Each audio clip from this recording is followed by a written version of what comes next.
welcome back to Sunny Life channel. Thank you so much guys for tuning in. Today we are celebrating Letoya Makene.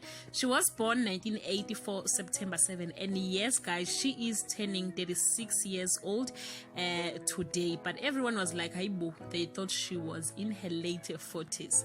Letoya is the daughter of the well-known musician Baba Uplondi Makene and Agnes Makene. Letoya is an actor, singer and a traditional healer, well known for her character as Tsidi Phakade, who is now married to the mighty Moroka family.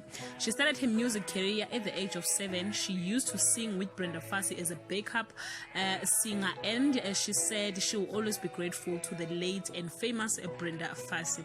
Letoya's first husband is known as Zimbabwean Privilege Mangisi, who she have 3 children with, and they divorced after 9 years of their joyful marriage. She got married again with Tsepo, and they have 1 child together.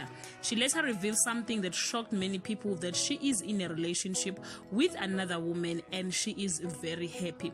Guys, we are actually celebrating her. Happy birthday Letoya, our Tsidi Phakade. We wish you many more healthy years of life. If you love her guys, send some love on the comment section. Till we meet again, I love you so much guys. Bye.